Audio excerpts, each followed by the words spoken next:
Hello. Okay, so I already spoke about week 1 of The Artist's Way. So I'm currently on week 3, but I'm doing like a review at the end of every week. So I wanted to talk about week 2 because I found week 1 really smooth and easy. Like, I guess it's like when you start something, when you start anything and you're like super excited about it and you kind of like are like rolling with that or like feeding off the excitement for it, it's just easier to be like super optimistic, for me anyway.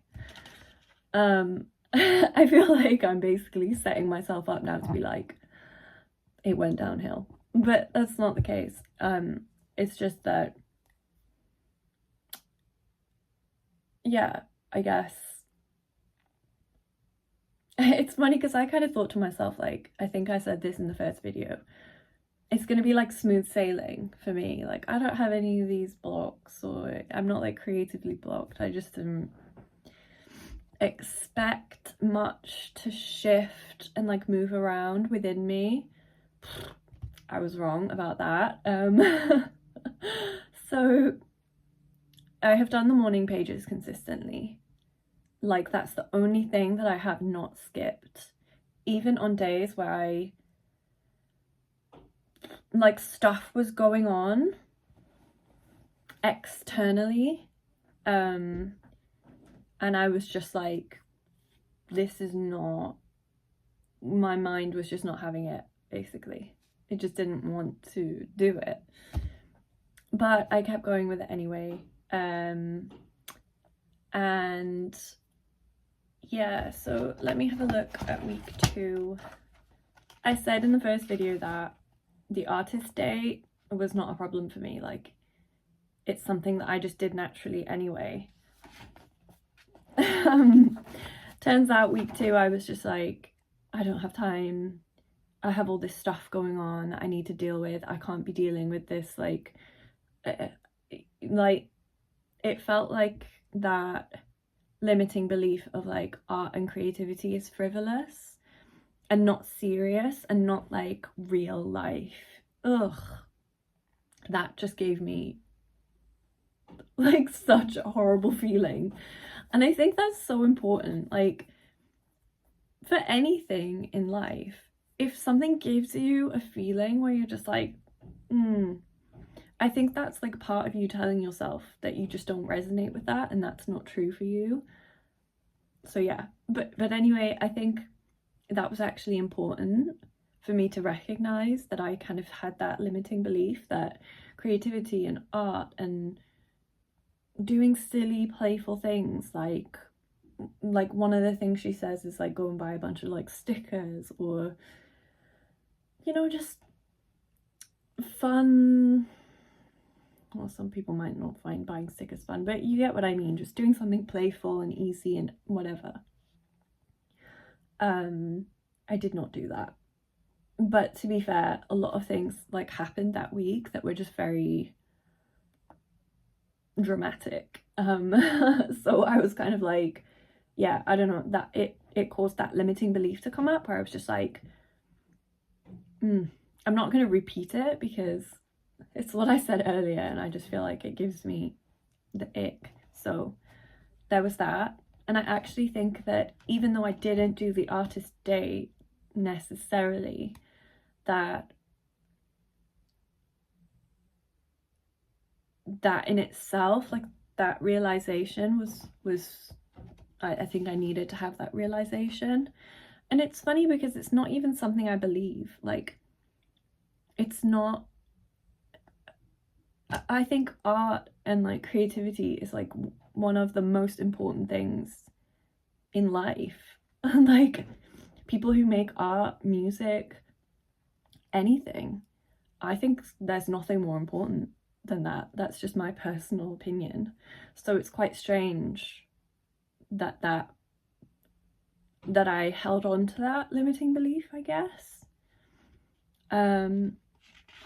So what else? Week 2. One of the things she talks about is skepticism and how you like minimize positive influences from doing the tasks and being on like a creative journey. So you might say like, well, yeah, I have felt more creative, but like, so what? Or these things, like these synchronicities did happen, but so what? You just kind of minimize them, and that little cynical mind starts coming in. But yeah, one thing I will say is that I did experience like quite profound breakthroughs, which did ripple. I think once you kind of start committing to something, like once you start making a decision of like, I'm really doing this, things start to shift pretty quickly, in my opinion. And I'm personally really like leaning into self-trust. Like that's kind of one of the things she talks about, is trusting yourself and taking a leap. And one of the things I thought about as well was like,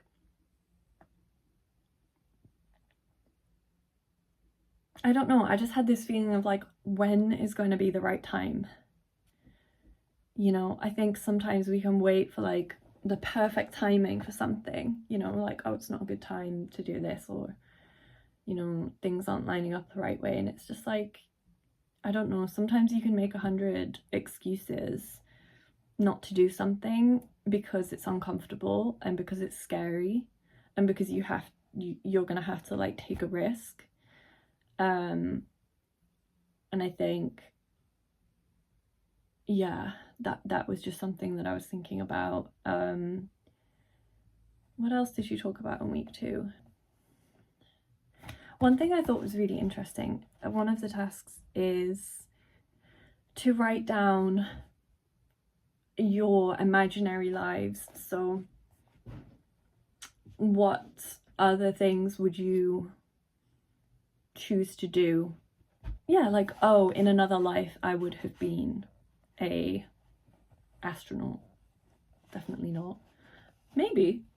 But yeah, one of the things is to write down, you know, what in your other lives you would have been, and then to see if you can do bits and pieces of those things in your life.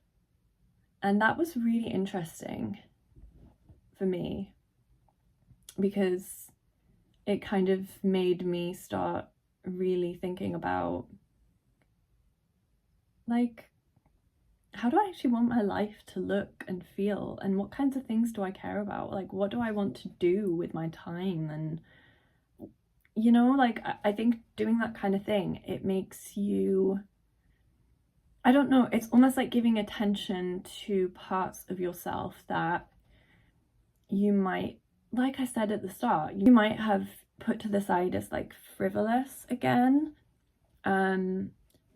I like silly stuff like, oh, I loved dancing when I was a kid and I wanted to be a dancer or something. Like, that's so easy to like integrate into your life and be like, oh, I'm going to take a dance class or just dance more. You know what I mean? Like, so yeah, there wasn't anything super surprising for me, apart from like, I remembered that I really enjoyed biology at school, specifically like plant life, botany, I guess is the word. And I was like, oh, that's so cool. Like, imagine if I had become like a botanist. And yeah, I can just kind of see how doing these little things, you're just using a different part of your brain, then you're just not using your logical brain, basically.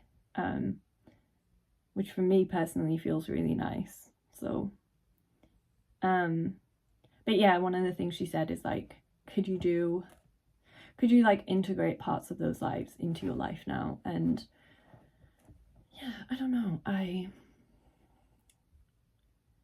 found that enjoyable. I skipped some tasks. Like there's this one where it asks you to make like a pie chart with all the areas of your life. I don't know, it didn't make me super excited. It's not that I need to be excited about all of the tasks, obviously, but I don't know, it's just kind of like, I don't know. It's basically like, she says the point of doing it is that you'll notice areas of your life feel impoverished, she said, like where you don't spend that much time on them. And I guess for me personally, I kind of already know. I feel like I have a really clear sense of like that already, and I don't necessarily need to reflect too much on it. Maybe I'm wrong, maybe there will come a point where it would actually be useful for me to sit down and do that, but I'm kind of just, even though this is obviously like, she's kind of setting the tasks for us to follow, I'm still trying to do it in a way that like feels intuitive. So yeah. What else? It says 10 tiny changes, list 10 changes you'd like to make for yourself, from significant to small. I think I did do that. Oh yeah, it says select one small item and make it a goal for this week.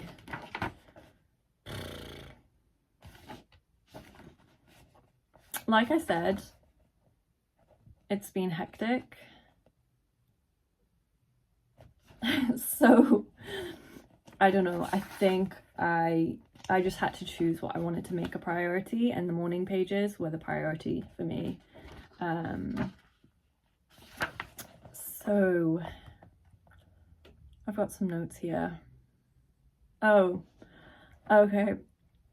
So with my morning pages, some mornings were extremely difficult for me to like, I just got up and did them obviously, but the process just didn't flow as easily, and I just found that I was questioning a lot and quite grumpy, quite moody. But I will say that there's a reason that I'm still doing them, and it's not just because the book tells me to. Yeah, so I think that's the thing, is that it's helpful even when you think it isn't. It's the case for a lot of things, right, where you're like, I don't know, you put off going to the gym or going for a walk or something because you're like, it's not going to help, it's not going to do anything, it's not going to change anything. I have that a lot where I'm like, oh, I could go and do this thing, or I could go and do that, but like, what's the use, what's the point? Right? Yeah, so yeah, I found this weird thing. This is probably the last thing I'm gonna say because this is way too long.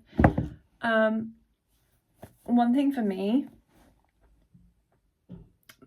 it seems like my response to stress is to shrink myself and my, in any way possible. Like I will just shrink myself. I think it's like a safety survival mechanism thing, and yeah, it's not working. Like it's just not it's not how I want to move forward, you know? Like, you know, when you notice a reaction, habitual reaction that you would have, and you're just like, you know what, not anymore. So I've recognized that now, and I'm just gonna try and move gently away from that tendency to shrink. And it's not that I'm all of a sudden just gonna throw myself into the opposite, I'm gonna just gently guide myself in a different direction. There's still things that I'm like, I know are just things that I'm like happy to continue doing. Like, I don't feel that it's like damaging necessarily, but